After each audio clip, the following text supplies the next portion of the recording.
Hi all, welcome back to my channel. Just another day with Suma. ನಾವು 3 days trip ಹೋಗಿದ್ವಿ.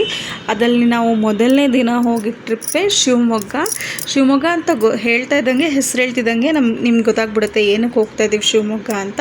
ಒಂದು Jog falls ನೋಡೋದಕ್ಕಾಗಿರ್ಬೋದು, ಅಥವಾ ಇನ್ನೊಂದು ಕುವೆಂಪು ಅವರ ಹುಟ್ಟಿದ ಮನೆ, ಅದು ಕುವೆಂಪು ಅವರ ಇದ್ದಂಥ ಮನೆ ನೋಡೋಕ್ಕೆ ಅಂತ ನಿಮ್ಗೆ ಗೊತ್ತಾಗ್ಬಿಡುತ್ತೆ. ಸೊ ಎಸ್, ನೀವು ಗೆಸ್ ಮಾಡಿದ್ದು ರೈಟ್. ನಾವು ಹೋಗಿದ್ದು ಕುವೆಂಪು ಅವ್ರ ಮನೆ ನೋಡೋದಕ್ಕೋಸ್ಕರನೇ. ನಾನು ಕನ್ನಡ ಸಾಹಿತ್ಯ ಪ್ರಿಯೆ. ನನಗೆ ಪುಸ್ತಕಗಳು ಅಂದರೆ ತುಂಬ ಇಷ್ಟ, ನಿಮಗೆ ಗೊತ್ತಿರ್ಬೋದು. ಸೊ ನನಗೆ ಕವಿಗಳು ಅಂದರೂ ಕೂಡ ತುಂಬ ಇಷ್ಟ. ಎಸ್ಪೆಷಲಿ ಕವಿ ಅಂದರೆ ನಂಗೆ ಇದ್ದಿದ್ದು ಇಷ್ಟ. ಕುವೆಂಪು ಅವ್ರಂದ್ರೆ ನಂಗೆ ತುಂಬ ಇಷ್ಟ. ಸೊ ಅವ್ರ ಮನೆ ನಾನು ನೋಡೇ ಇರಲಿಲ್ಲ, ನೋಡೋಣ ಅಂತ ರಜೆಗೋಸ್ಕರ ಪ್ಲ್ಯಾನ್ ಮಾಡಿ ನಾವು ಹೋಗಿದ್ದು. ಇದು ನಾವು ಬ್ರೇಕ್ಫಾಸ್ಟಿಗೆ ನಿಲ್ಲಿಸಿದಾಗ ಪಕ್ಕದಲ್ಲಿ ನೀರು ಹರಿತಿತ್ತು. ಎಷ್ಟು ಚೆನ್ನಾಗಿದೆ. ಚಿಕ್ಕಮಗಳೂರು ನಾವು ಹೋಗಿದ್ದು.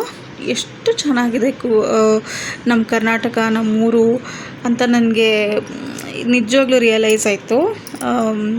ಎಷ್ಟು ಹಸಿರು, ಎಲ್ಲಿ ನೋಡಿದ್ರೂ ಹಸಿರು. ಚಿಕ್ಕಮಗಳೂರು ಹೋಗ್ತಾ ಅಂತೂ ಎಷ್ಟು ಖುಷಿಯಾಗುತ್ತೆ ಅಂದರೆ, ಕಣ್ಣು ಬಿಟ್ಟಿದ್ದ ಕಡೆ ಎಲ್ಲ ನಿಮ್ಗೆ ಹಸಿರಷ್ಟೇ ಕಾಣುತ್ತೆ. ಬೆಟ್ಟ ಗುಡ್ಡ, ಆಮೇಲೆ ತುಂಬ ಚೆನ್ನಾಗಿದೆ. ಹೋಗ್ತಾ ಮಲೆನಾಡಿಗೆ ಹೋದ್ವಿ. ಸೊ ಇಲ್ಲೇ ಬಂದಿದ್ದು ನಾವು. ಇದೇ ಕುವೆಂಪು ಅವರ ಮನೆ. ರಾಷ್ಟ್ರಕವಿ ಕುವೆಂಪು ಅವರು 29ನೇ ತಾರೀಕು ಡಿಸೆಂಬರ್ 1904 ಜನನ ಆಯಿತು ಅವ್ರದ್ದು. ಸೊ ಇದೇ ಅವ್ರ ಬಾಲ್ಯ ಕಳೆದಂತಹ ಒಂದು ಮನೆ. ಒಳಗಡೆ ಏನಿದೆ, ಹೇಗಿದೆ ನೋಡೋಣ ಅಂತ ತುಂಬ ಎಕ್ಸೈಟಾಗಿ ಹೋಗ್ತಾ ಇದ್ದೀನಿ ನಾನು. ಸೊ ಇಲ್ಲಿ ಒಂದು ಇದು ಮಾಡಿಟ್ಟಿದ್ದಾರೆ. ಇದರಲ್ಲಿ ಅವ್ರ ಬಗ್ಗೆ ಎಲ್ಲ ಡೀಟೇಲ್ಸ್ ಕೊಟ್ಟಿದ್ದಾರೆ. ಸೊ ಅವ್ರದ್ದು ಅನಿಕೇತನ ಆಗಿರ್ಬೋದು, ಅವ್ರು ಎಲ್ಲಿ ಓದಿದ್ದಾರೆ, ಏನು ಮಾಡಿದ್ದಾರೆ, ಅದ್ರದ್ದು ಡೀಟೇಲ್ಸ್ ಎಲ್ಲ ಇಲ್ಲಿ ಲೆಫ್ಟ್ ಸೈಡಲ್ಲಿ ನಮ್ಗೆ ಸಿಗುತ್ತೆ. ಸೊ ಅಲ್ಲಿಂದ ಸೀದಾ ಮುಂದೆ ಹೀಗೆ ನಡ್ಕೊಂಡು ಹೋದರೆ ಅವ್ರ ಮನೆ ಎಂಟ್ರೆನ್ಸ್ಗೆ ದಾರಿ. ಸೊ ಅಲ್ಲಿ ಅವ್ರ ಮನೆ ಹಿಂದೆಗಡೆ ಎಲ್ಲನೂ ಫುಲ್ಲು ಕಾಡು, ಆಮೇಲೆ ಬೆಟ್ಟ. ಮುಂದೆ ಎಲ್ಲ ನೋಡ್ಬೋದು ನಿಮಗೆ. ಬೆಟ್ಟ, ತೋಟ, ಎಲ್ಲಿ ನೋಡಿದ್ರೂ ಹಸಿರು, ಪಕ್ಷಿಗಳ ಸದ್ದು, ತುಂಬ ಚೆನ್ನಾಗಿತ್ತು. ನನಗಂತೂ ಈ ಜಾಗ ಬಿಟ್ಟು ಬರೋಕ್ಕೆ ಮನಸ್ಸಾಗಲಿಲ್ಲ, ಅಷ್ಟು ಚೆನ್ನಾಗಿತ್ತು. ಸೊ ಇದು ಎಂಟ್ರೆನ್ಸು. ಇಲ್ಲಿ ಎಂಟ್ರೆನ್ಸ್ಗೆ ಹೋದ್ವಿ. ಅಲ್ಲಿ ರೈಟ್ ಸೈಡಲ್ಲಿ ನಮ್ಮ ಕಿಟಕಿ ಕಾಣಿಸ್ತಿದೆಯಲ್ಲ, ಅಲ್ಲಿ ಆ್ಯಕ್ಚುಲಿ ಟಿಕೆಟ್ ತೊಗೊಬೇಕು. ಒಂದು ಟಿಕೆಟು 20 ರೂಪಾಯಿ ಏನೋ ಇತ್ತು ಒಬ್ರಿಗೆ. ಸೊ ನಾವು 5 ಜನ ಹೋಗಿದ್ರಿಂದ ಟಿಕೆಟ್ ಇಲ್ಲಿ ತೊಗೊಂಡು ಒಳಗಡೆ ಹೋದ್ವಿ. ಒಳಗಡೆ ಕ್ಯಾಮ್ರಾ ತೆಗಿಯೋಕ್ಕೆ ಅಥವಾ ಫೋಟೋ ತೆಗಿಯೋದಕ್ಕೆ ಅಲೌಡ್ ಇಲ್ಲ. ಸೊ ಅದಕ್ಕೆ ಏನೂ ತೆಗಿಲಿಲ್ಲ. ಒಳಗಡೆ ಎಲ್ಲ ವಸ್ತುಗಳು ಇದೆ. ಕುವೆಂಪು ಅವ್ರು ಬಳಸ್ತಾ ಇದ್ದಂತಹ ವಸ್ತುಗಳು, ಅವ್ರಿಗೆ ಪ್ರಶಸ್ತಿ ಬಂದಿದ್ದಿದ್ದು, ಆಮೇಲೆ ಅವ್ರ ಪ್ರಶಸ್ತಿ ಪತ್ರಗಳು, ಅವ್ರದ್ದು ಫೋಟೋ ಗ್ಯಾಲ್ರಿ ಇದೆ.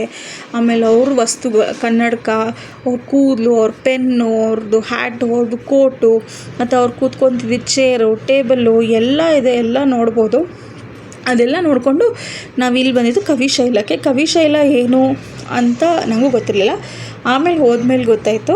ಸೊ ಅದು ಅಲ್ಲಿ ಅವ್ರು ಕೂತ್ಕೊಂಡು ಬರಿತಾ ಇದ್ರಂತೆ. ಅವ್ರ ಸಮಾಧಿ ಕೂಡ ಅಲ್ಲೇ ಇದೆ, ಕವಿ ಸಮಾಧಿ ಅಂತಂದ್ಬಿಟ್ಟು. ಸೊ ಸಿಕ್ಕಾಪಟ್ಟೆ ಬಿಸಿಲಿತ್ತು ಬಿಡಿ, ಬಿಸಿಲಿಗೆ ನಮಗೆ ಕೈ ಮೈ ಎಲ್ಲ ಚುರಿ ಅಂತ ಇತ್ತು. ತಲೆ ಮೇಲೆ ಬಟ್ಟೆ ಹಾಕ್ಕೊಂಡು ಹೋಗ್ತಿದ್ವಿ. ಕವಿಶೈಲಕ್ಕೆ ಕುವೆಂಪು ಅವ್ರ ಮನೆಯಿಂದ ಕಾಲ್ದಾರಿ ಕೂಡ ಇದೆ. ಸೊ ಇದು ಮುಂದೆಗಡೆ ಬಂದರೆ ಇದು ಮೇನ್ ದಾರಿ. ಇಲ್ಲಿಂದ ಹಿಂಗೆ ಹೊರಗಡೆ ಹಿಂಗೆ ಒಳಗಡೆ ಹೋಗೋದು. ಸೊ ಇಲ್ಲಿ ಕವಿಯವರ ಅಂದರೆ ಕುವೆಂಪು ಅವರ ಸಮಾಧಿ ಕೂಡ ಇದೆ.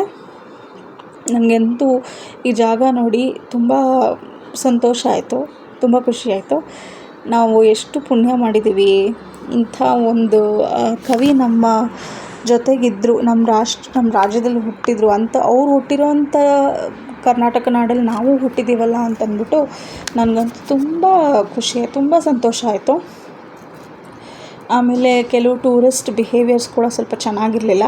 ಅದು ಏನಕ್ಕೆ ಹಂಗೆ ಮಾಡ್ತಾರೆ ಅಂತ ಕೂಡ ನನಗೆ ಗೊತ್ತಿಲ್ಲ. ಕೂತಿದ್ದ ಜಾಗದಲ್ಲಿ ಬಂಡೆ ಮೇಲೆ, ಕವಿ ಸಮಾಧಿ ಮೇಲೆ ಯಾರೋ ಒಬ್ಬರು ಕೂತಿದ್ರು. ಅವ್ರಿಗಷ್ಟು ಕೂಡ ಗೊತ್ತಾಗೋದಿಲ್ವ. ಅವ್ರು ಮೇ ಬಿ ಅವ್ರು ನಾರ್ತ್ ಇಂಡಿಯನ್ಸ್ ಅಂತ ಅನಿಸುತ್ತೆ. ಆಮೇಲೆ ಪೊಲೀಸವ್ರು ಬಂದು ಅವ್ರನ್ನ ಎಬ್ಸಿದ್ರು. ಸೊ ಏನಕ್ಕೆ ಈ ಥರ ಇಷ್ಟು ಇಲ್ಲಿಟ್ರೇಟಾಗಿ ಬಿಹೇವ್ ಮಾಡ್ತಾರೆ ಕೆಲವೊಂದು ಜನ ಅಂತ ಕೂಡ ಒಂದೊಂದು ಸಲ ಅನಿಸುತ್ತೆ. ಅಲ್ಲಿ ಲೆಫ್ಟ್ ಸೈಡಲ್ಲಿ ಕಾಣಿಸ್ತಿದೆಯಲ್ಲ, ಅದೇ ಕವಿ ಸಮಾಧಿ. ಸೊ ಇದೆಲ್ಲ ಸುತ್ತಮುತ್ತ ಇದೆ ಈ ಲೆಫ್ಟ್ ಸೈಡಲ್ಲಿ ಕಾಣಿಸ್ತಿದೆಯಲ್ಲ, ಇದೇ ಅವರ ಸಮಾಧಿ, ಕವಿ ಸಮಾಧಿ ಅಂತಂದ್ಬಿಟ್ಟು. ಸೊ ಇದನ್ನು ನಾನು ಮುಟ್ಟಿ ನಮಸ್ಕಾರ ಮಾಡಿಕೊಂಡು ಬಂದೆ. ಇಲ್ಲಿ ಸುತ್ತ ಹಿಂಗಿತ್ತು ಎಲ್ಲ ವೆದರು, ವಾತಾವರಣ, ಬಂಡೆ, ಕಲ್ಲು ಎಲ್ಲನೂ. ಜನ ಎಲ್ಲ ಬಂದು ನಿಂತು ಫೋಟೋ ತೆಗೆಸ್ಕೊಂಡ್ರು, ನೋಡ್ತಿದ್ರು. ಈ ಬೆಟ್ಟ ಇಲ್ಲಿ ನಿಂತ್ಕೊಂಡ್ರೆ ಮುಂದೆಗಡೆ ದೊಡ್ಡ ಪಾತಾಳ ಥರ ಕಾಣುತ್ತೆ. ಅಲ್ಲಿ ನೋಡಿ ಎದುರುಗಡೆ ಕಾಣಿಸ್ತಿದ್ದಿಲ್ಲ ಆ ಥರ ಫುಲ್ ಬೆಟ್ಟ ಎಲ್ಲ ಕಾಣುತ್ತೆ. ಬಟ್ ಚೆನ್ನಾಗಿತ್ತು, ತುಂಬ ಚೆನ್ನಾಗಿತ್ತು. ನೆಕ್ಸ್ಟ್ ನಾವು ಎಲ್ಲೋಗಿದ್ವಿ ಅಂತ ಅಂದ್ಬಿಟ್ಟು ನೆಕ್ಸ್ಟ್ ವೀಡಿಯೋದಲ್ಲಿ ಹೇಳ್ತೀನಿ ನಿಮಗೆ.